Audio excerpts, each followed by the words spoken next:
Greetings and welcome to my top 10 tips focusing on food, crops, and distribution. Things I wish I knew before starting to play Timberborn. If you want a cheap way to irrigate land, all you need to do is build 4 levees, like this, surrounding a single square. Then you put a water dump on top with a circular part over the hole and the arrow facing outward. Then you connect with wooden stairs. And when it's finished, it looks something like this. And this thing will water in a 15 block radius around. It takes much less water than the irrigation tower of the folktales and is a very low cost, low tech solution compared to blasting a hole with dynamite. When you start out with your first forestry hut, always plant some fast growing trees. I like to plant some birch, some pine, and the rest maple. Your forester will move around in a spiraling pattern, planting each in their turn. Planting some fast trees instead of just the most time wood efficient maples enables you to keep building some structures even after the initial wood runs out. Crops have different values and take different amounts of time to grow. Carrots produce 3 carrots each harvest and need no additional processing. Potatoes, however, produce 1, but need a grill and logs to process because they have to heat up the grill and they burn these logs. Now, storage is more efficient for raw potatoes rather than the finished grilled potatoes. Wheat is the time efficiency winner, however, but needs mechanical power from the grist mill and also logs for the bakery to make the bread. Each harvest of wheat gives you 3 sheaves. That turns into 1 flour per each, and each bag of flour then yields 5 food at the bakery.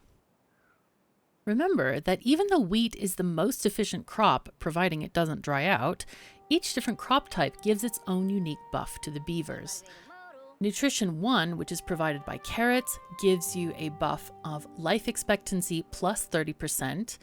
Nutrition 2, which is satisfied by grilled potatoes, gives strength plus 30%, and Nutrition 3, which is bread, gives a carrying speed of plus 20%. Berries, however, will give no buffs and will just take storage space. In the very beginning of the game, they're the only food source, but once you get farming up and running, you kind of can ditch them. So if you're playing the folktales, move on to other crops ASAP and free up the warehouse space for other things. The iron teeth, however, will need berries to help incubate their offspring, so make sure you preserve a grove of berry bushes to feed these breeding pods. You can place farms on top of warehouses and access them with a staircase to save a little space. It's very nice because you have a little square in front where you can plant another crop, and the road in the middle accesses both entrances of these warehouses. You can even store the crop that they are gathering the most of in the area. Limit warehouses to 1 item. Currently, in early access as of this recording date, there is no way to set limits on warehouses for specific amounts of each product. The number here is requested from other warehouses, not a limit. And as you can see, the beavers have stored 200 wheat, even though the requested or desired number is at 20. And I really hope that the developers will look at this in the future, because at the moment, even though that we can have huge warehouses, especially with the folktales, they can't really share some, because what happens if you don't limit to a single product, they often get overrun. So all of the warehouses in this entire colony might get overrun with wheat because we tend to produce a lot of it and it chokes out other resources. So if you want to have room for everything, just make sure you have a warehouse, at least 1 for each product. When you're starting on a completely new map, or if you are making a new district, if you can't build storage buildings, don't fret. Each of the gathering places will store some amount of the items they harvest, be it logs, crops, or water. Note that once these internal storages fill up, they will stop working, so build storage as soon as you can.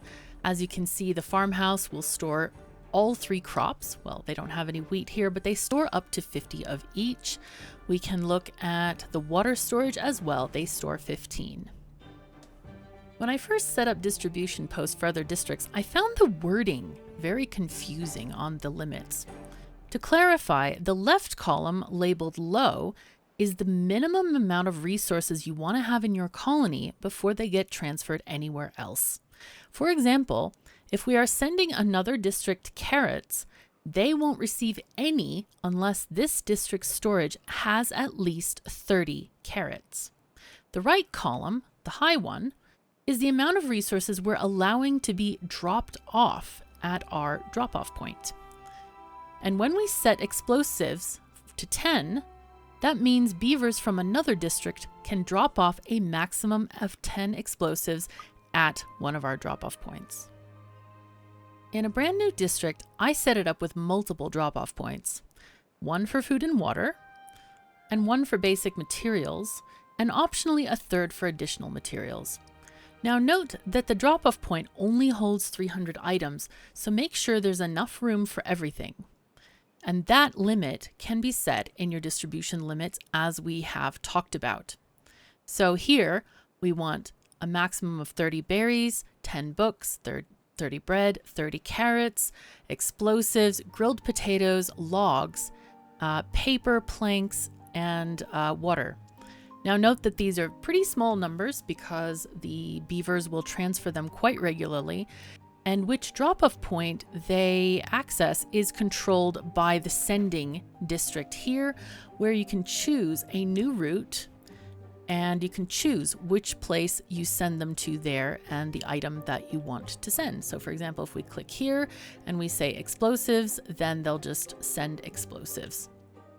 Making sure you dedicate at least one drop-off point for food and water just makes sure that your beavers will not die of starvation because the outpost has been choked out with building materials. Just make sure to do your math.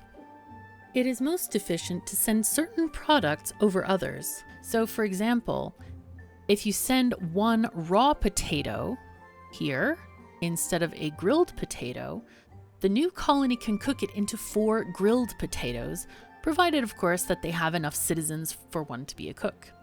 If you send flour, they can cook it into 5 bread instead of having the transporter carry all those 5 pieces of bread over. Now sending wheat, however, isn't advisable since that requires you to have mechanical power in the receiving district to run the grist mill. If you want more beavery fun, please subscribe to my channel for more great content.